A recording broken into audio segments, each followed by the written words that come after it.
आचार्य शंकर का जन्म केरल के पूर्णा नदी के तटवर्ती कलादी नामक गांव में हुआ था। उनके पिता का नाम शिवगुरु तथा माता का नाम सुभद्रा था।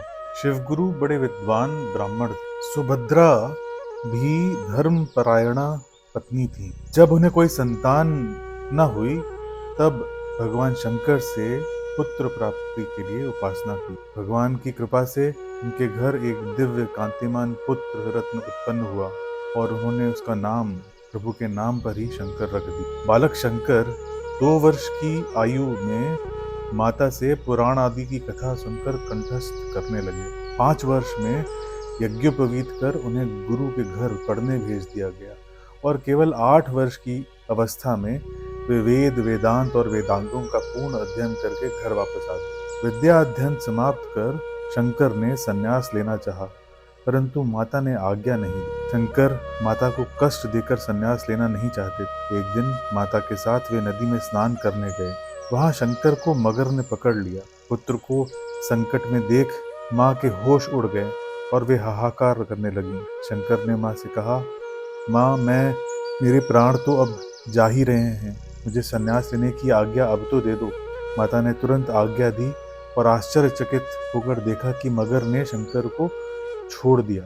इस तरह माता से आज्ञा प्राप्त कर वे घर से निकले। यह एक आश्चर्य ही है कि 8 वर्ष का एक बालक केरल से चलकर मध्य प्रदेश के ओमकारेश्वर हजारों मील दूर नर्मदा के तट पर पहुंचता है और वहां अपने गुरु गोविंद पाद से उसकी मुलाकात होती। गुरु से दीक्षा लेकर शंकर ने साधना प्रारंभ कर दी और अल्पकाल में ही बहुत बड़े महात्मा हो। सिद्धि से प्रसन्न होकर गुरु ने काशी जाकर वेदांत सूत्र का भाष्य लिखने की आज्ञा दी। काशी में उनके सर्वप्रथम शिष्य सनंदन हुए, जो आगे चलकर पद्म पादाचार्य के नाम से प्रसिद्ध हुए। कहते हैं, एक दिन भगवान विश्वनाथ ने उन्हें दर्शन दी और ब्रह्म सूत्र पर भाष्य लिखने का और धर्म का प्रचार करने का आदेश दिया। वेदांत सूत्र पर जब वे भाष्य लिख चुके तो एक दिन एक ब्राह्मण ने गंगा तट पर उनसे सूत्र का अर्थ पूछा। उस सूत्र पर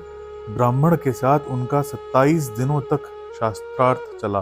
तब उन्हें मालूम हुआ कि स्वयं भगवान वेदव्यास ब्राह्मण के वेश में प्रकट होकर उनके साथ विवाद कर रहे हैं। उन्होंने भक्ति पूर्वक प्रणाम किया और क्षमा मांगी। फिर वेदव्यास ने उन्हें अद्वैतवाद का प्रचार करने की आज्ञा दी और उनकी 16 वर्ष की अल्प आयु को 32 वर्ष कर दिया। शंकर काशी से कुरुक्षेत्र होते हुए बद्रिकाश्रम आए। वहां कुछ दिन रहकर उन्होंने कुछ और ग्रंथ लिखे। जो ग्रंथ उनके मिलते हैं प्रायः सब उन्होंने काशी अथवा बद्रिकाश्रम में ही लिखे। 12 वर्ष से 16 वर्ष तक की अवस्था में उन्होंने सारे ग्रंथ लिख डाले। बद्रिकाश्रम से चलकर शंकर प्रयाग आए और वहां कुमारिल भट्ट से उनकी भेंट हुई। फिर वे प्रयाग से महिष्मती नगरी में मंडन मिश्र के पास शास्त्रार्थ के लिए आए। उस शास्त्रार्थ में मध्यस्थ बनी मंडन मिश्र की विदुषी पत्नी भारती। मंडन मिश्र की पराजय हुई और उन्होंने शंकराचार्य का शिष्यत्व ग्रहण किया और यही आगे चलकर सुरेश्वराचार्य के नाम से प्रसिद्ध हुए। भारती ने पति के हारे जाने पर स्वयं शंकराचार्य से शास्त्रार्थ किया और काम शास्त्र संबंधी प्रश्न पूछे, जिसके लिए शंकराचार्य को योग बल से मृत राजा अमरूक के शरीर में प्रवेश कर काम शास्त्र की शिक्षा ग्रहण करनी पड़ी।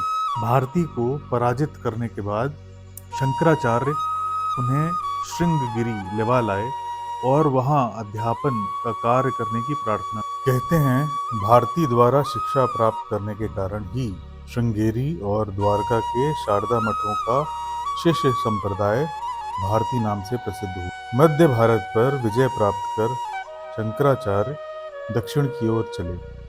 तुंगभद्रा के तट पर उन्होंने एक मंदिर बनवाकर उसमें शारदा देवी की स्थापना की। यहाँ जो मठ स्थापित हुआ उसे श्रृंगेरी मठ कहते हैं। सुरेश्वराचार्य इसी मठ में आचार्य पद पर नियुक्त हुए। वहां से पुरी आकर शंकराचार्य ने गोवर्धन मठ की स्थापना की और पद्म पादाचार्य को उसका अधिपति नियुक्त। वहां से ये गुजरात आए और द्वारका में एक मठ स्थापित कर अपने शिष्य हस्तामलकाचार्य को आचार्य पद पर नियुक्त। फिर ये बद्रिकाश्रम वापस आए और वहां ज्योतिर्मठ की स्थापना कर तोटकाचार्य को मठाधीश बनाया।